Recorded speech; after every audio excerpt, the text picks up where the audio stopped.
How's it going, everyone? Octopus here and welcome back. Yes, I still sound sick. I'm just a little bit. Don't worry about it. We're good to go. We're going to talk about Xigbar B here. I'm going to read the description. Deals 6 extremely powerful hits that ignores the target's attributes and lowers target's defense by 2 tiers for 1 turn. Now, I'm going to talk about why this medal is so good and why it's going to be an endgame medal. So just by reading the description, we already know that this medal can hit any attribute. It's not like a Jack Skellington or Black Coat Mickey. He is basically like the World of Final Fantasy medals. Not basically, he is the World of Final Fantasy medal. Same kind of attack. You can use any buffer to buff him. If I use Moana to buff him, he'll do more damage to power enemies. If I use Maui to buff him, he'll do more damage to speed enemies. So he can take any buff in the game, depending on what enemy you're facing. So not only does he hit everyone for super effective, he also lowers their defense, which is a huge difference than lowering attribute defense.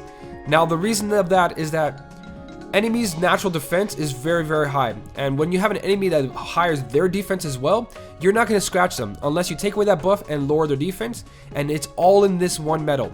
This medal comes with everything you need to take down raid bosses, to take down any bosses, and to go really, really far in Coliseum. This guy will be hitting level 600 plus enemies and still do over 100,000 damage just by himself. Well, with a couple buffs, obviously, like a ×3 buffer. But with this Keyblade setup right here, I'm going to show you guys exactly what this guy can do, and then we'll talk about what skills you guys should consider. So what I'm going to do is go into the story mode and go against Darkseid. Darkseid right here is a speed.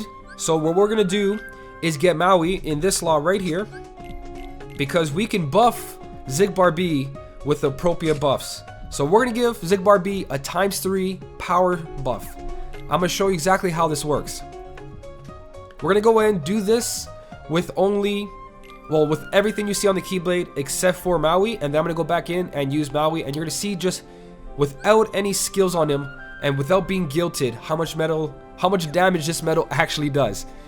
Also, the reason I'm not guilting him for this video is I'm pretty sure this month, either this weekend, this Thursday night, Friday morning, or next weekend, we should be getting a guilting campaign.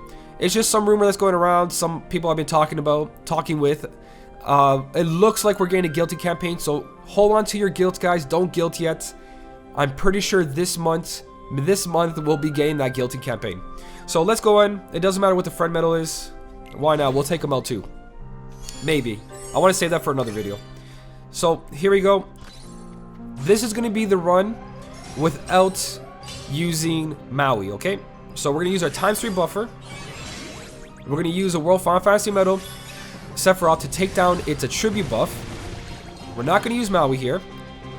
We're going to use Tama to take down another attribute buff. And then we're going to use Xigbar. So Xigbar does not guilted and he has no skill. He did 6 attacks, right?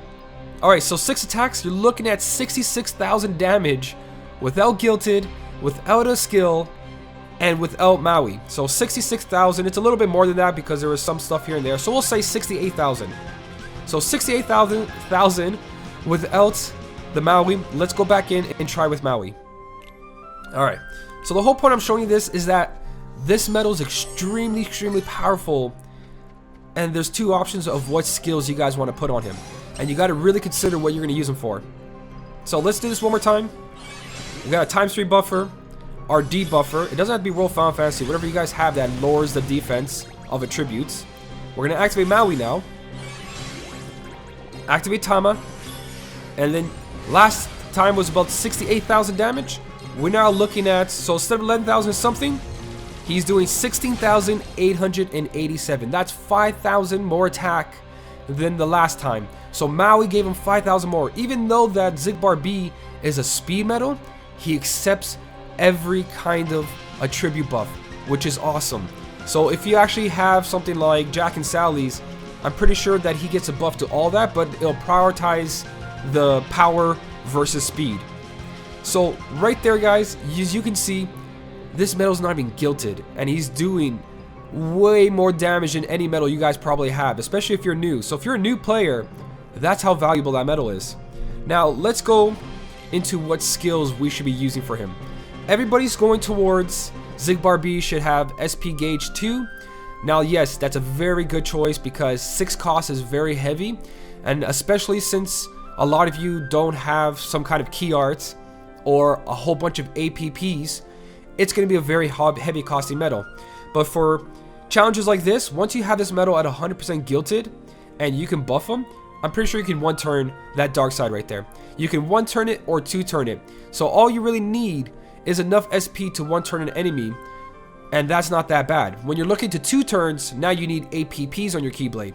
So this setup right here, if Xigbar B was gilted, I'm pretty sure that dark side would be near death or pretty much taken out. We'll test it later on. Now, when you gilt it at 100%, this multiplier is going to make this medal over 7.6, because this multiplier is going to go a little bit higher for every dot that's filled in, and then you're going to ×2 if you have 100%. So with that being said, you guys really want to consider not putting the SP attack gauge 2 on him, or 1. 1's a lot more rarer, 2 seems to be more common.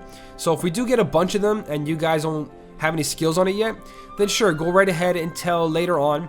Spoiler, by the way, in JP they do have SP gauge and attack boost combined in one. So not only does it lower the medal's cost, it actually boosts his attack as well. So it might be a long time before we get that, so that's why I'm not saying do it right now. Or I'm not saying wait. I say let's do something. We have 2 choices. SP attack gauge 2 or attack boost 3. Now, not attack boost 3 max because those are rare, and not so much rare as in it won't show up again. You want to save as many attack boost 3 maxes as you can for high score challenges, because there's medals in that you really want sometimes, and they're actually really good.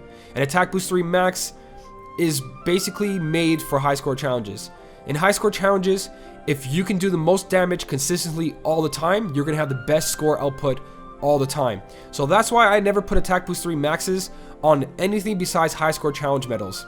So like my Marluxia B, it was part of a high score challenge, attack boost 2 max. My Jack Skellington was part of a high score challenge, attack boost 2 max. And I prefer AoE medals as well. But when it comes to a single target medal that's not part of a high score challenge, attack boost 3 is your best bet. Now, we haven't got a high score challenge yet, guys, so that's why I'm bringing this up. Last time we had an organization medal, actually last 2 times, Larxene B was part of the high score challenge and Marluxia B was part of a high score challenge. So I'm not saying don't put attack boost 3 max on him, but I'm saying if he's not part of a high score challenge, then just put the attack boost 3. So my 2 choices are SP attack gauge 2 or attack boost 3. Now if he's part of the high score challenge and he's going to be my main damage calculator, which all my points are going to come out of, then this guy's getting attack boost 3 max right here. And I'm not going to regret that, and nobody should regret that, because later on, and not too light later on, we should be getting medals, more spoilers guys, that are like the key arts. Now you all know about Illustrated Kari version 2 or whatever it is, that it restores 10 gauges. Now that's the extreme, but there's going to be a high score challenge that has Chip and Dale as a medal and it restores your gauges. Not as 10, I think it's like 4 or something, but we are going to get medals that restore gauges that are not the key art and easier for people to get. So now this looks like a really bad medal, 6 gauges, but later on guys, we're going to have restores, we're going to have a bunch of APPs, so you really don't have to worry about that 6 cost, especially when you're trying to 1-turn an enemy. You only need enough SP to complete that 1 turn. So with that being said, your choices are, if you're really concerned about your SP, then put an SP attack H2 on there if you guys have extras. And especially if you already put one on Sebastian and that's your main ×3 buffer, then if you have an extra one, then go right ahead guys if you're really worried about SP and you want to use them right now. Because everything will come in time and eventually you can put it on there. Now he is single target, that doesn't really matter guys. A lot of medals that are single targets will help you because when you get a group of enemies, there's always that one tough enemy and then a bunch of small enemies. So your other AoE medals can take care of that and then he'll finish off the big guy. So no problem there. So let's recap real quick. This medal can hit all attributes, be buffed by all attributes, lowers the general defense, which is a huge end game medal. You can hit level 600 plus enemies and still do tons of damage. He's going to be amazingly powerful when he's guilted, so don't guilt him yet because you guys can get him at 40%. This weekend or next weekend, you should be seeing a guilting campaign, and that guarantees a 70% guilt at least. If you get 7% guilt, you're going to see the difference in power, guys. So now you choose SP Attack H2 or Attack Boost 3, or let's wait for the high score challenge and hopefully he's part of it and he's our main damage dealer, Attack Boost 3 Max. Let me know what you guys think in the comments. This is what I think of Xigbar B. He is one of the best medals you guys are going to have. He's more situational than Marluxia B, Larkson B, and other medals. But when he's being played, guys, he is your top medal. This guy is going to take care of you in so many quests, so many Coliseum battles, and so many raid bosses. Hopefully you guys like this. Let me know in the comments. As always, thanks for watching, keep on smiling, and I'll see you in the next one.